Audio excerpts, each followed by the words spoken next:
A lot of us would like to be paid more at work, but asking your boss for that raise can be very daunting. That's where Margot Ross Graham comes in. She's Edmonton AM's workplace columnist. She's here with some tips on how you can make it happen for yourself. Good morning, Margot. Good morning, Mark. Now, we know the landscape is changing in workplaces. Some companies are downsizing. So the question is, are employers giving raises in 2024?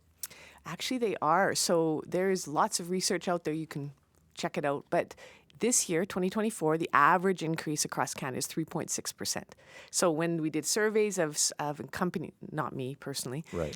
Did surveys of companies across the country, on average, they'd give that raise. Mm-hmm. Alberta is slightly lower on average, but generally speaking, it is in that 3.6%. So I think you should be aware of that and be prepared to have some of those conversations. Even though it's hard, you should be making sure that you're being paid what you're worth. All right, so when people approach this, let's start with timing. When is a good time to have a conversation like this?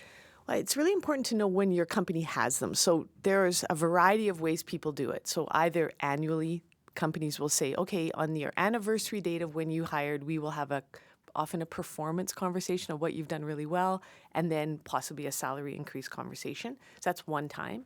Other time would be some companies tie it to their fiscal year end. So let's say in March of every year, they will have conversations with their employees about their salaries. Mm-hmm. So those are two standard times. So you should know when that is and have the conversation with them 1 or 2 months before that.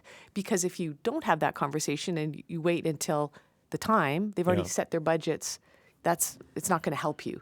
So those would be 2 times to be aware of. But then the third time is, if you have worked for your company for X number of years, it's been at least a year since you've had a discussion about salary, that's a good time to have it.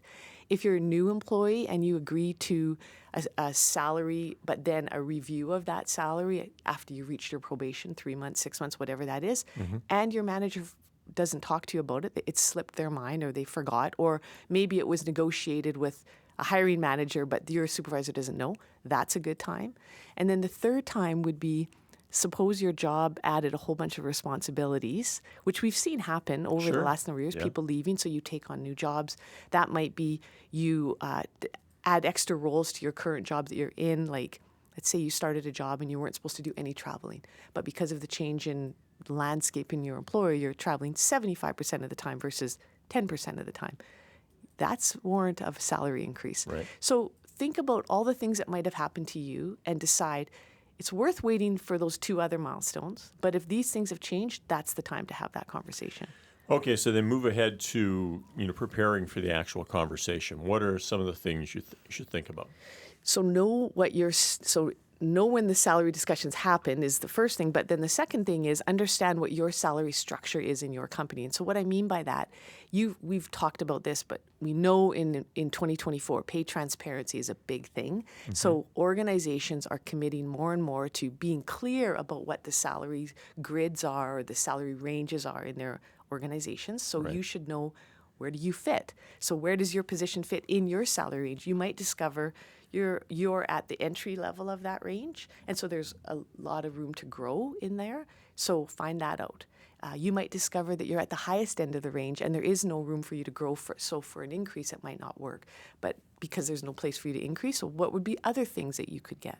So I think you as an employee want to know, where do I fit? And then how does this organization administer those things? Because if you don't have that information and you go into a discussion, your employer is like, wow, that's just not how it works here. Right. The other thing is, look in the environment around. So depending on the type of work you do, you could compare your salary to other organizations doing similar kind of work. Right. So it's good for you to have that intel when you're going to talk to your employer. It doesn't always match apples to apples, because what happens in a large organization might be different than a small. Mm-hmm. But that information is available to you, and you should do that research in advance of having the conversation with your managers so you're fully prepared. So know what's going on in the industry, so to speak, right? The industry, in your job within the industry, and then within your own organization.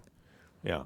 Now, what should you say during the meeting? Should you script it out? Should you plan it out? Should you say, I'm going to say this, and if they say that, I'm going to say this? Yes, like do a role play. Yeah? Phone me up. Let's do a role play. Yes, absolutely. Okay. You should script it out, but I think the important thing here is less is more.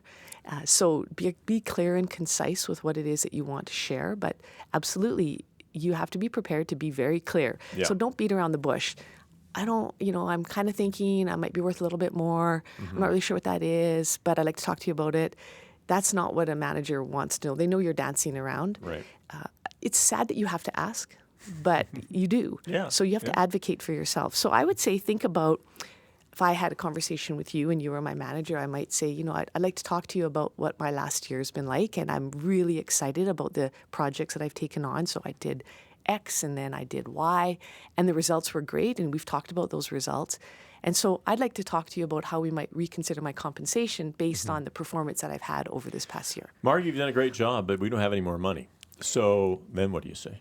Yeah, so then I would say, so tell me what it would take to move within that range in other ways. So I understand that you might not have money to put on the table today, but what would be some of the other things that we might be able to talk about? Because I value more vacation. I value training and development. So I've got this course that I'd like to take, and I know there are ways that I could access funding because we have a professional development fund here. So I'd like to access that funding to take this progressive course with the goal of growing into the next salary range. Because sometimes salaries are capped based on the range you're in, Right. but that doesn't mean you can never move. So if I Yes. take on progressive role, Yeah. my salary should increase. So I would like to talk to you about those additional options. So that's the key then. Be prepared. If they say no, where do you go from there? Exactly. Yeah. And something to bear in mind is most managers aren't able to say no immediately or yes, yes, immediately. yeah. So what you'd want to think about is, okay, how can I make it easier? Because the reason that they can't say yes is they have to get approval from somebody else. Yeah. Maybe they're stalling for time, or usually it's an approval thing. And an approval, not that they don't have the authority to make the decision and they don't know what their own budget is, but they have to jump through the organizational hoops to do that. Yeah. So some things you could do is say, no, I understand that you can't give me a decision today. When would be a time we could talk about it again? Yeah. So I would say don't start the slippery slope of leaving the end date open for that conversation, because that could happen in 6 months from now. Right. So could we get together on the 20th when we normally meet? That's one option. Another option would be, I understand that you can't say yes necessarily at this moment, but I thought I could also help you. So here's a list of my successes over this past year. And I did a little research on salary. So I thought I'd share that with you too, so you could have that conversation with the powers that be. So be very that's a good one. prepared so Yeah. that you're not beholden to someone else's decision. You haven't covered all of your bases. And if they say no, then you get to decide. No, never, then is this where I want to be? Right. No, maybe. When's the time frame for a maybe? But I would say if a manager can't answer the question, what should I do differently in order to progress in this company? Then you might have to think about if that's where you want to be, because a manager should be able to tell you that. And if the answer is this organization doesn't do increases, okay, that's an answer. Just give me the answer. Yeah, If then the you know. answer is, I just don't know, you're doing everything that I think you should be doing, is that where you want to be working? So those would be the types of things.